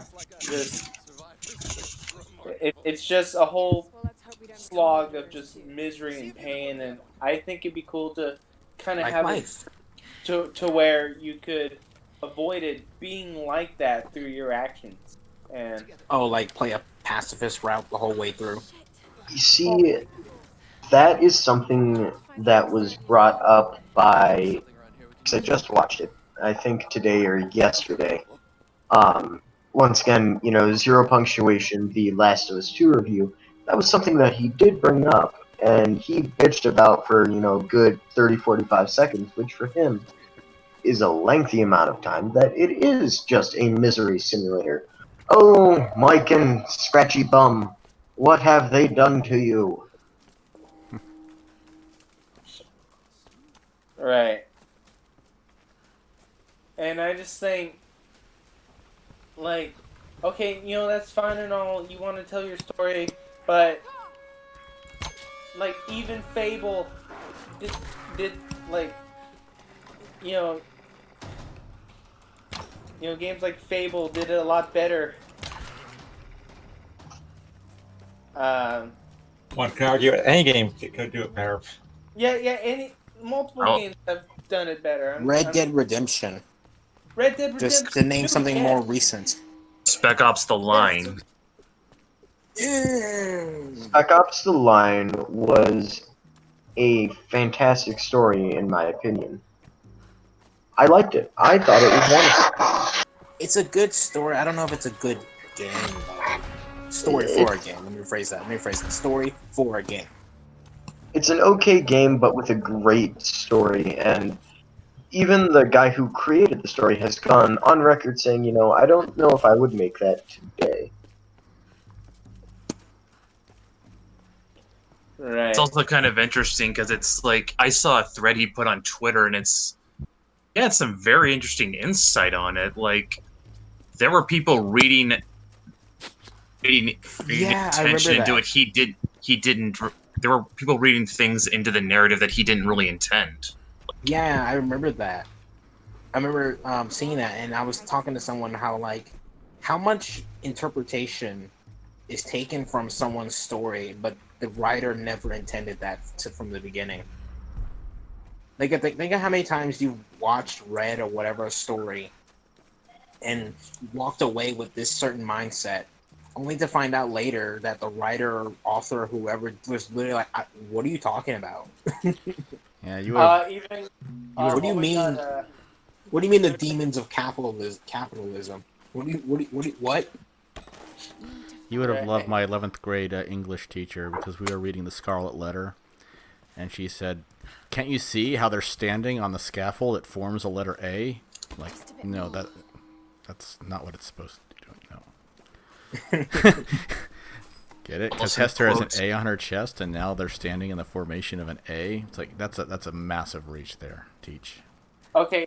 If thought, because like Matt, there's a Harlan Ellison quote for that, isn't there? Yeah. Sometimes the grades are just blue. There's nothing other to be taken into context. Yeah. That's my favorite. That's like one of my favorite quotes. Now, I'm all for analyzing a story thematically. I mean, if you get something philosophically out of it, great. But nonsense like they were standing in the form of an A because, she had an A on her chest. No, go away. That's like one of my dreams as a writer. I really want to and even if I have to lie about it, I want to write a story, have someone come to me, and just talking about all these deep narrative thoughts that they had from this book, and I just want to look at them and say, "What the fuck are you talking about?" Honestly, what the hell? There are so many stories of artists you know, people beyond, you know, like the level of the people who are working on our books, who they have done pieces that are sitting in museums, and they forgot something simple like a door. And people are like, oh, because there's no door, it means this. The person looks at the painting, they're like, oh, fuck, I forgot the door. It's like, you notice how he painted everything red but this one thing. It must mean something. Maybe it's talking about like the missing heart of the human, and then the artist is just like, I just ran out of red paint. I ran out of red paint, and I said, fuck it, this is good enough. I was frustrated. I was done. It's that death of the author thing, which, like, I've made it no secret, I am not a fan of death of the author. Right. I am very much of the mindset that the author has the definitive take on what their work means. The only downside to that is that after a certain amount of time, the author's words will be lost. Well, not to mention, let me rephrase that. They won't. Especially nowadays, you've got some authors who keep changing the meaning of their work every other week, pretty much. J.K. Rowling. Yeah. Well, he was gay the whole time. She's reaping her own rewards right now. I have money on that. Eventually, she's gonna say that Harry Potter was trans the whole time. I'll place, $5 on that. Good. Winner buys a round at the bar. Neostar's asking, has anyone played Steambot Chronicles? I know what that is. I have never heard of that. No, I haven't heard of that. But yeah, going back to was it Sauron or Xavier said sooner or later the author's words are going to be forgotten? That was me. I believe that was, yeah. To wonder, okay, you know how everyone's Shakespeare's plays to death? To wonder if that's really what he intended. Wait, repeat that. Everyone's analyzed the Shakespeare's plays, but is that really what he intended them to mean? Honestly, when it comes down to it, I know more than a few people who have sat down with a psychology handbook of all fucking things and proceeded to diagnose every single one of Shakespeare's characters with some mental illness or another. So, I mean, to be fair, you could do that with any character. If you really tried hard enough, you can diagnose any character. You can diagnose anyone with some kind of mental illness. That's a whole other story. But here's an example. Probably say the whole point of Richard III is that power corrupts or something. But you have to also... But if you remember, when he... who was on the throne at the time he wrote it, which was Queen Elizabeth. Yeah, he wrote this to make Richard III look bad, and Elizabeth's grandfather look good. Okay, you want to know the biggest, one of the biggest things people misinterpret? The entirety of Neon Genesis. Fair, I don't think even Hideki Anno knows what it means. You mean it wasn't about giant robots fight? Symbolism. They're like, no, we just thought this stuff looked cool. Oh yeah, the Christian symbolism. Also, the ending was running out of budget. That reminds me of... he's talking about the movie though, which was supposed to be the actual ending. Again, where's Evangelion 6.66? You're still waiting on that, you bastards. It reminds me of what do you call it? What the hell? So there's an anime, one of the few animes I've actually watched and enjoyed. Ergo Proxy. Yeah, I like that one. Oh hell yeah! I remember reading something. I don't know if this is true or not, so take it with a grain of salt. But I remember reading something where it was talking about the opening song. How it's an English song, right? It's actually by an American band, actually. Right. So I was reading something. We're saying how the creators of the show, who were all Japanese, they essentially picked the song because they liked the way it sounded, not necessarily for what it meant. They said ultimately they liked the way it sounded, and that's why they picked it. And I was like, I feel like a lot of people don't understand that sometimes creators simply pick stuff because they like it, not because it has a deep meaning, not because there's no deeper meaning to Ergo Proxy's ending theme being "Paranoid Android" by Radiohead. Exactly, like they picked it because it sounded cool, and it had the word android in it, and a freaking cyberpunk story. Oh hey, Fair though, to be fair though, it's a pretty good song. It's a damn good song. I have it on my freaking phone. I listen to it almost all the time. Oh, you Listen to the whole album. You should listen to that album. You know who also picked American songs for the ending just because it was cool? Dead Man Wonderland. Araki. Listen, I've seen like 10 anime. I've seen like 10 anime. All right. Any other name, I'm gonna be like, what? Angel Beats. Haruhiko Araki, JoJo's Bizarre Adventure. I only know JoJo from memes. Okay, I would not recommend JoJo to just anybody, honestly. Like JoJo is one of the animes. No. Now hold on. Yes, I love JoJo. Judging you. No, JoJo is not an anime I would recommend to anybody unless they were like a hardcore. Because honestly, because it's just so, it's literally bizarre, and I think it would turn people. I think it would be very off-putting, honestly. You either get it or you don't. Make no mistake, some of the memes I've seen, I literally just love it from the memes itself.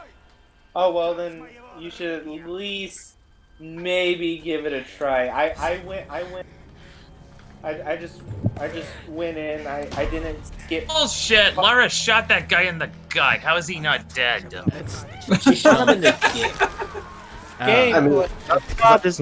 Because I did do the quick time event correctly. That's why. What I don't get is why, like, when they have people in situations like this, like the guy who's searching the girl, why he always has to be a rapist. Why can't he just be a guy doing his job and that be the end of it? Because I don't think he shot him. It doesn't look like he shot him in the gut. It looks like he shot him in the dick. Because it doesn't make for good storytelling. At least that's what they think. I mean, to them, every single, authority figure male has to be, some kind of abusive, horrible person. Well, that's the easiest way to make a villain unlikable, is to make him a racist or a rapist. I mean, look at J.K. Rowling. Because everyone hates those kind of people. Or make him kill the dog. And make him kill the dog, yeah. Damn. Or make them kill the Joel. Joel. The Joel is the dog. He had to put the dog down. Alright. Seriously, shot him in thigh. Like that's an artery you could bleed out and die from. Yeah. As a former corpsman, like he would have been in pain any shot you gave him. He'd have been like, "Oh my god, why'd you do that?" Yeah, that's if your nervous system didn't shut down totally. Yeah, dude. Are we talking about Joel? Yeah, we're talking about Tomb Raider. Look where he did. Yeah, did you see? Like you? But yeah, you saw where Dan shot him. Yeah, like right in the thigh. Just so you guys can have a frame for this. Like, as vascular as your genital area is, like just that general area, you shoot someone there or you cut them deep enough there, it's gonna take them like 7 minutes to bleed out and die. Like that's it. Like if someone were to get shot there, it's over. Unless someone's literally there with like a full set of stuff to close that wound and start surgery immediately, they're dead. Okay. Are we talking about where they shot Joel or where? Where Dan shot that guy. Where Dan shot the guy.